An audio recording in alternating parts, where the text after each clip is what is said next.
Salam sejahtera, terima kasih karena bersama dengan saya di Nazilin Unity Channel. Inilah satu kejutan paling besar yang dibuat oleh Rafizi Ramli dalam dunia politik selepas beliau meninggalkan kabinet Anwar Ibrahim. Meninggalkan kabinet Anwar Ibrahim bukan kejutan paling besar Rafizi. Walau bagaimanapun, sebagai penganalisis politik bebas, pemerhati politik bebas, dan pengulas politik bebas, saya sudah mula menjangkakan bahwa Rafizi akan membuat perkara-perkara begini. Dan sebenarnya ramai juga orang yang sudah mula redo dengan pemergian Rafizi.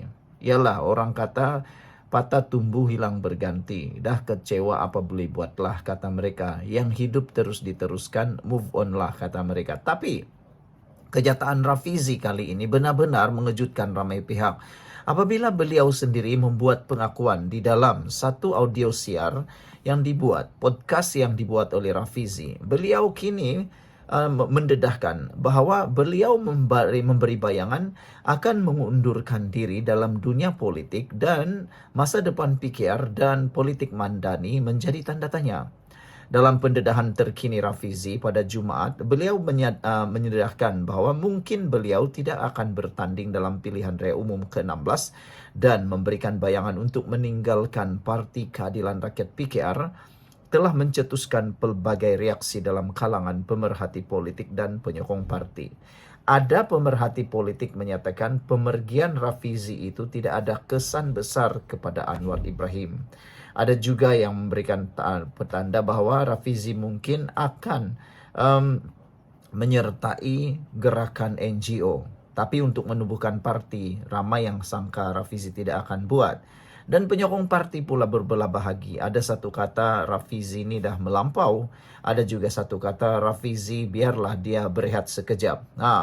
Walaupun belum membuat keputusan muktamad, mesej yang disampaikan bekas Menteri Ekonomi itu jelas. Membawa implikasi besar kepada masa depan PKR dan blok kerajaan Madani secara keseluruhannya. Saudara, sebelum kita teruskan, sila tinggalkan komen Anda di dalam ruang komen. Kalau Anda sayang Malaysia, berikan tanda pagar kami sayang Malaysia. Dan mungkin Anda juga boleh memberikan komen dengan tanda pagar, okelah Rafizi, selamat tinggal. Selamat tinggal Rafizi. Belum itu saya nak kongsikan dengan Anda semua, dengarkan baik-baik. Ini ialah terapi imun transfer factor for life. Bagi Anda yang mempunyai masalah kesihatan, daripada yang kecil sampai masalah besar kesihatan, daripada yang dapat berdiri sampai tak boleh berdiri, ini adalah terapi imun transfer factor for life yang memberikan Anda imun badan paling terbaik di dunia. Transfer factor ini atau terapi imun ini memberikan kekuatan imun badan meningkat sehingga 400%. Secara umumnya, kita tidak sembuh daripada semua jenis penyakit. Daripada yang kecil, demam, sehinggalah kanser kerana imun badan kita yang lemah. Kita juga tidak dapat melawan penyakit yang cuba datang dalam badan kita kerana imun badan kita yang bodoh. Namun berita baiknya, apabila kita mempunyai imun badan yang kuat, bijaksana, dididik untuk mempertahankan diri kita dan melawan penyakit dari dalam badan kita, kita akan sembuh daripada semua jenis penyakit, daripada yang kecil sampai yang besar, kerana imun badan kita. Dapatkan produk ini, dapatkan terapi imun ini melalui nombor telefon yang tertera, dan ingat, Anda bertangguh-tangguh, Anda akan rugi. Okey? Jangan bertangguh-tangguh. Ini diluluskan KKM, ada sijil halal, dan lebih penting lagi, diperakui. Terapi imun ini diakui oleh doktor-doktor di seluruh dunia dan juga di Malaysia. Dapatkannya sekarang untuk kesejahteraan kehidupan Anda. Jangan kata, abang tak payung. Okey, baik. Saudara, apa yang lebih menarik lagi ialah Rafizi yang dikenali kerana pendekatan strategik, pemikiran dasar yang progresif dan peranannya dalam memenangi hati pengundi bandar, khususnya golongan muda serta profesional. Dalam kenyataannya, Rafizi mengkritik budaya dalam parti yang menurutnya terselas semasa pemilihan parti pada Mei lalu.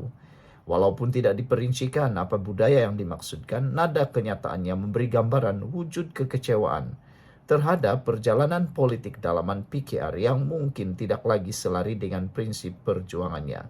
Jadi kalau prinsip perjuangan Rafizi sudah tidak selari dengan prinsip perjuangan PKR, ada juga eloknya Rafizi tinggalkan saja parti PKR. Sudah banyak pemimpin-pemimpin politik tertentu yang ada di Malaysia bahkan di seluruh dunia, bila tak lagi selari sehaluan dia tinggalkan parti tapi kekal menyokong kerajaan. Tak apalah.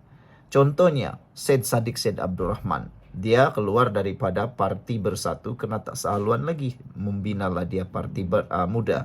Atau Rafizi mungkin boleh menyertai parti muda yang mungkin sehaluan dengan jiwa Rafizi. Jadi mereka boleh gabunglah di sana bersama Syed Saddiq, Rafizi dan mungkin Khairi Jamaluddin boleh menyertai parti itu. Jangan tubuh parti baru tapi sertai parti muda. Oke. Dan saya jangka Rafizi tidak akan menjadi pembangkang. Dia bukannya suka sangat dengan pembangkang, terutamanya ada PAS di sana. Rafizi juga tak selaluan dengan Bersatu. Dia benci dengan parti Bersatu. Tapi itu sebabnya dia akan menyertai, mungkin akan membuat parti baru, akan menyertai parti baru, tapi mesti yang sehaluan atau menyokong kerajaan. Tapi adakah Rafizi benar-benar melakukannya? Kritikan tersebut menimbulkan persoalan lebih besar mengenai tahap kesediaan PKR untuk melakukan pembaharuan dan penambahbaikan dalaman. Jika seorang tokoh penting seperti Rafizi sendiri tidak yakin dengan keupayaan parti untuk menyingkirkan budaya tidak sihat, maka yang memberi bayangan bahawa masalah berkenaan berakar umbi dan sukar diubah dalam masa terdekat. Secara strategik, tindakan beliau boleh memberikan kesan kepada kekuatan jentera PKR menjelang PRU akan datang. Beliau juga memainkan peranan penting dalam rangka strategi komunikasi politik dan dasar. Tanpa kehadirannya, parti berdepan cabaran untuk mencari tokoh pengganti yang mampu mengisi jurang tersebut, khususnya dalam konteks kerusipan dan yang sinonim dengan pengaruh Rafizi. Sekiranya Rafizi benar-benar mengambil keputusan untuk tidak bertanding atau meninggalkan politik, persoalan besar timbul mengenai hala tuju beliau selepas ini. Berdasarkan latar belakangnya dalam bidang teknologi dan analisis dasar, tidak mustahil beliau akan kembali aktif dalam sektor swasta, terlibat dalam bidang pemikiran dasar atau menubuhkan platform baru untuk menyuarakan pandangannya terhadap isu-isu nasional. Malah ada juga yang menganggap kemungkinan beliau memilih untuk kekal sebagai suara bebas di luar sistem politik formal, seperti menerusi penulisan, forum awam atau penyertaan dalam pertubuhan bukan kerajaan.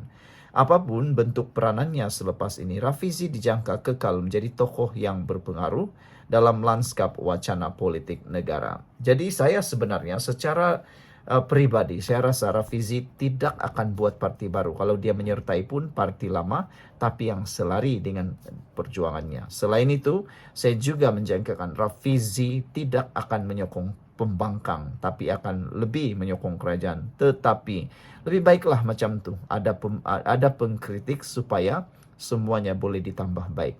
Kena sedia untuk dikritik. Anwar Ibrahim sudah menyatakan kesediaan dikritik. Kata Anwar, boleh kritik tapi jangan fitnah. Boleh kritik tapi kritik membina. Itulah Anwar.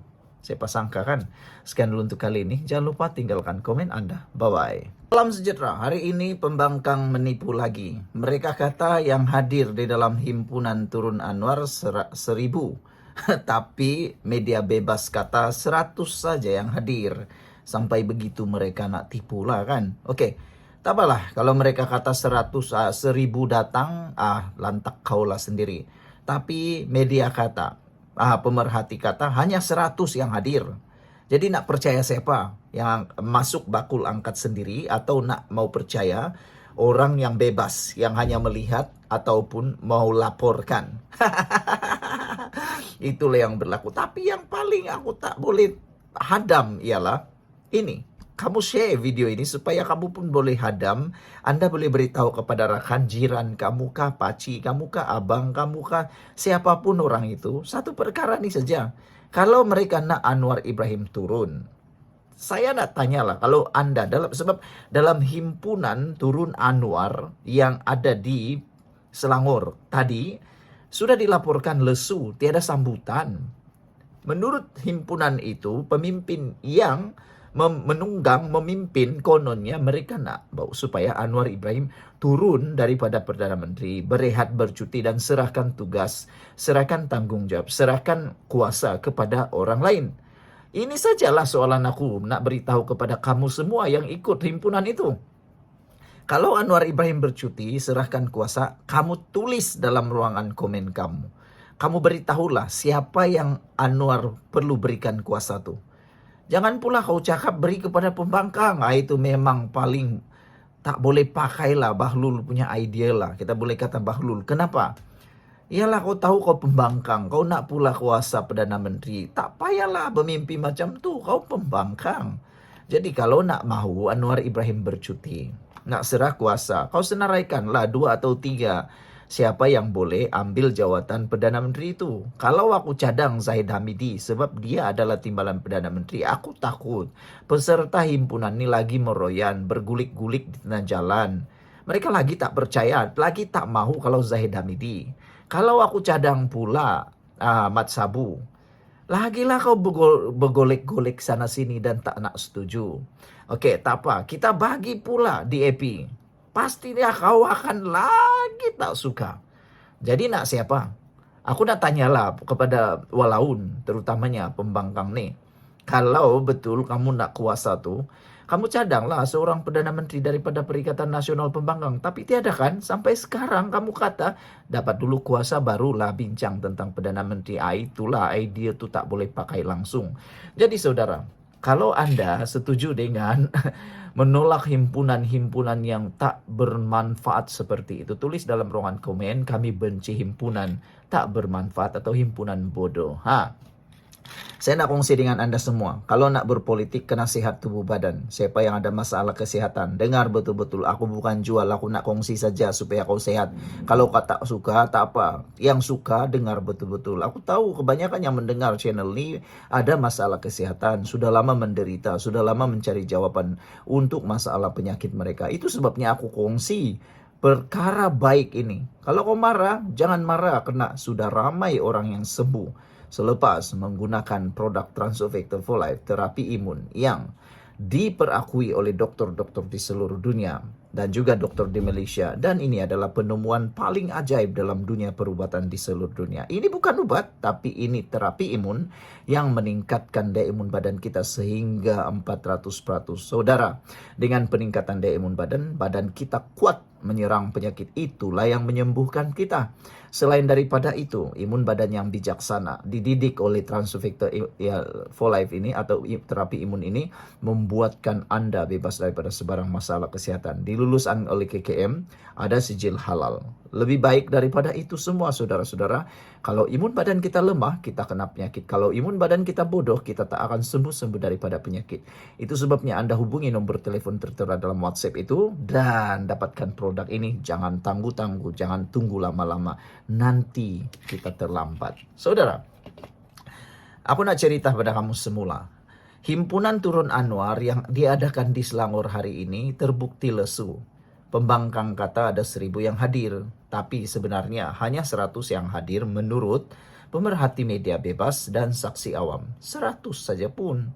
100 tu suami istri sudah 2, campur dengan anak 3 kali berapa lah kan? Berapa yang hadir? Berapa kerat saja? Tak apalah, 100 orang itu mewakili 30 juta. Kalau sampai 30 juta lah rakyat Malaysia sekarang.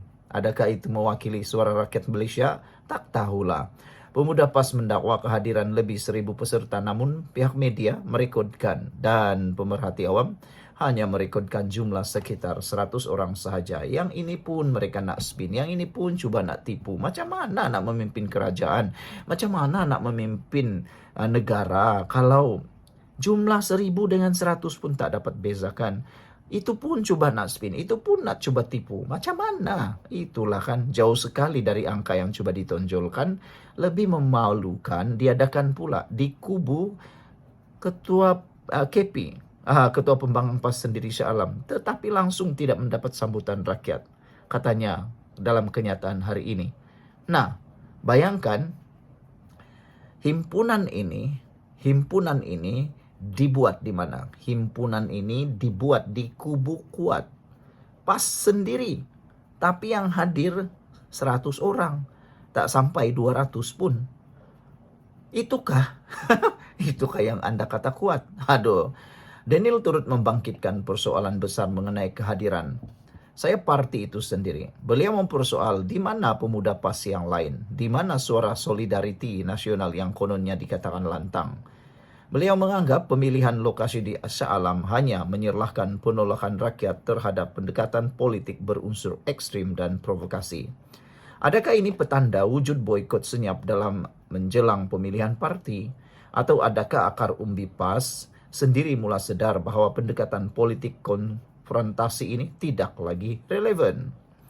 Memilih Shah Alam sebagai lokasi hanya mengukuhkan satu hakikat, rakyat di Selangor khususnya di Shah Alam tidak bersama agenda ekstrim dan politik sumbang ini. Untuk rekod, Ketua Pemuda PAS Selangor Muhammad Sukri Omar yang mengetuai program hari ini pernah bertanding di Dewan Undangan Negeri Kota Enggrek. Daniel berkata melihat kehadiran yang lesu dalam program itu dan respon negatif, ia hanya mendedahkan kelemahan sebenar kekuatan Ketua Pemuda PAS Selangor di lapangan. Pada masa sama, beliau mencabar pembangkang untuk membawa usul undi tidak percaya di parlimen terhadap Anwar Ibrahim. Sekadar menjerit turun Anwar tidak membawa sebarang nilai jika benar mereka yakin bawalah usul undi tidak percaya di parlimen. Namun kita tahu mereka sadar bahwa angka itu tidak mencukupi. Himpunan ini bukan sahaja gagal, malah mencalarkan kredibiliti kepimpinan pemuda, Ketua Pemuda PAS Selangor sendiri. Rakyat semakin matang dan tidak lagi mudah dipermain dengan politik penuh kebencian dan ketandusan idea. Itu semua betul. Kalau kamu setuju dengan apa yang Daniel kata, tinggalkan komen Anda dalam ruangan komen dengan tanda pagar kami benci himpunan bodoh. Kita jumpa lagi. Dapatkan terapi imun Transfer Factor for Life ini untuk kesejahteraan hidup Anda dan untuk pemulihan kesehatan Anda. Jumpa lagi. Bye-bye.